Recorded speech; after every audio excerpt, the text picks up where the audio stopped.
ಹೆಮ್ಮೆಯ ಪ್ರಧಾನಮಂತ್ರಿ ನರೇಂದ್ರ ಮೋದಿಜಿಯವರು 12 ವರ್ಷಗಳನ್ನು ಪೂರೈಸಿರ್ತಕ್ಕಂಥ ಶುಭಗಳಿಗೆ ನರೇಂದ್ರ ಮೋದಿಜಿಯವರು he is an elected longest serving prime minister of this country.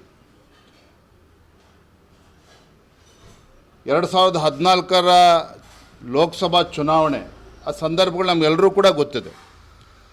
ಇಡೀ ದೇಶದಲ್ಲಿ ಯುವ ಜನತೆ ಈ ದೇಶದ ಬಗ್ಗೆ ವಿಶ್ವಾಸನೇ ಕಳೆದುಕೊಂಡಿದ್ರು. ಭಾರತದಲ್ಲಿ ಒಂದು ಭ್ರಷ್ಟಾಚಾರ ರಹಿತ ಆಡಳಿತವನ್ನು ಕೊಡೋದಕ್ಕೆ ಸಾಧ್ಯ ಇಲ್ಲ, ಅಭಿವೃದ್ಧಿಯನ್ನು ನೋಡೋದಕ್ಕೆ ಸಾಧ್ಯ ಇಲ್ಲ ಅಂಥೇಳಿ ಭ್ರಮನಿರಸನಗೊಂಡಿದ್ದರು ಈ ದೇಶದ ಜನತೆ.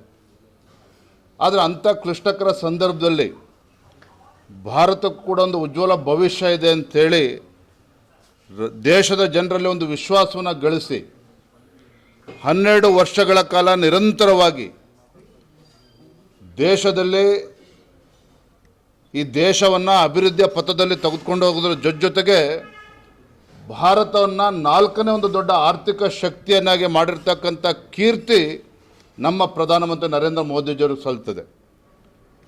ಮತ್ತು ಇಲ್ಲಿಯವರೆಗೂ ಕೂಡ ಒಂದೇ ಒಂದು ಭ್ರಷ್ಟಾಚಾರದ ಆರೋಪ ಇವತ್ತು ಕೇಂದ್ರ ಸರ್ಕಾರದ ಮೇಲಾಗಲಿ ನರೇಂದ್ರ ಮೋದಿಜಿಯವ್ರ ಮೇಲಾಗಲಿ ಇಲ್ಲ. ಹಿಂದೆ ನಾವು UPI ಸ್ಕ್ಯಾಮ್ ನೋಡಿದ್ದೇವೆ, 2G ಸ್ಕ್ಯಾಮ್ ನೋಡಿದ್ದೇವೆ, ನಾನಾ ರೀತಿ ಸ್ಕ್ಯಾಮ್ಗಳನ್ನು ನೋಡಿದ್ದೇವೆ. ಆದರೆ 12 ವರ್ಷಗಳಲ್ಲಿ ಯಾವುದೇ ಒಂದು ಭ್ರಷ್ಟಾಚಾರ ಆರೋಪ ಇವತ್ತು ಕೇಂದ್ರ ಸರ್ಕಾರದ ಮೇಲಿಲ್ಲ, ನರೇಂದ್ರ ಮೋದಿಜಿ ನೇತೃತ್ವದ NDA ಸರ್ಕಾರಕ್ಕಿಲ್ಲ ಅನ್ನೋದು ಕೂಡ ಭಾಳ ಉಲ್ಲೇಖನೀಯ. ಜಾಗತಿಕ ಸವಾಲುಗಳು ಕೋವಿಡ್ ಸಂದರ್ಭದಲ್ಲಿ ಯಾವ ರೀತಿ ಭಾರತವನ್ನು ಮುನ್ನಡೆಸಿದ್ರು ಅನ್ನೋದು ಕೂಡ ನಮ್ಮ ಕಣ್ಮುಂದಿದೆ. ಇವತ್ತು ಇಡೀ ಜಗತ್ತಿನಲ್ಲಿ ಇವತ್ತು ಅಮೇರಿಕ ಮತ್ತು ಇರಾನ್ ಮಧ್ಯೆ ನಡೀತಾ ಇರ್ತಕ್ಕಂಥ ಯುದ್ಧ, ಎಲ್ಲ ದೇಶಗಳ ಮಧ್ಯೆ ಯುದ್ಧ ನಡೀತಕ್ಕಂಥ ಸಂದರ್ಭಗಳು ಕೂಡ ಭಾರತವನ್ನು ಒಂದು ಆರ್ಥಿಕ ಶಕ್ತಿಯನ್ನು ತುಂಬೋದ್ರ ಮೂಲಕ ಒಂದು ಸದೃಢ ಒಂದು ಸುಬದ್ಧ ನಾಯಕತ್ವವನ್ನು ಕೊಡೋದ್ರಲ್ಲಿ ನರೇಂದ್ರ ಮೋದಿಜಿಯವರು ಯಶಸ್ವಿಯಾಗಿದ್ದಾರೆ. ನನಗನ್ನಿಸ್ತದೆ ಪ್ರಧಾನಮಂತ್ರಿಗಳಾಗಿ ಸರ್ವಕಾಲಿಕ ದಾಖಲೆಯನ್ನು ಕೂಡ ಮುರಿತಾರೆ.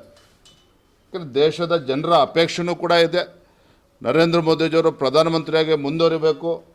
ಅವರೇನು 2047ನೇ ಇಸ್ವಿಗೆ ಒಂದು ವಿಕಸಿತ ಭಾರತ ಆಗಿ ಪರಿವರ್ತನೆ ಆಗಬೇಕು ಅನ್ನೋ ಸಂಕಲ್ಪ ಏನಿದೆ, ಆ ಸಂಕಲ್ಪದ ತಕ್ಕಂತೆ ಜನರ ಅಪೇಕ್ಷೆ ನಿರೀಕ್ಷೆಯೂ ಕೂಡ ಇದೆ. ಹಾಗೆ ನಂಗೆ ವಿಶ್ವಾಸ ಇದೆ ಭಾರತದ ಏನು ಎಲ್ಲ ಭಾರತೀಯರ ಒಂದು ಅಪೇಕ್ಷೆಯೂ ಕೂಡ ಇದ್ದಂಥ ಸಂದರ್ಭದಲ್ಲಿ ನಾನು ಇಷ್ಟೇ ಅವರಿಗೆ ಭಗವಂತನ ಪ್ರಾರ್ಥನೆ ಮಾಡ್ತೇನೆ, ನರೇಂದ್ರ ಮೋದಿಜಿಯವರಿಗೆ ಹೆಚ್ಚು ಶಕ್ತಿಯನ್ನು ಕೊಟ್ಟು ಇನ್ನೂ ಹೆಚ್ಚು ಆರೋಗ್ಯವನ್ನು ಕೊಟ್ಟು ಈ ಭಾರತವನ್ನು ಮುನ್ನಡೆಸ್ತಕ್ಕಂಥ ಶಕ್ತಿಯನ್ನು ನೀಡಲಿ ಅಂತ ನಾನು ಭಗವಂತನು ಕೂಡ ಪ್ರಾರ್ಥನೆ ಮಾಡ್ತೇನೆ.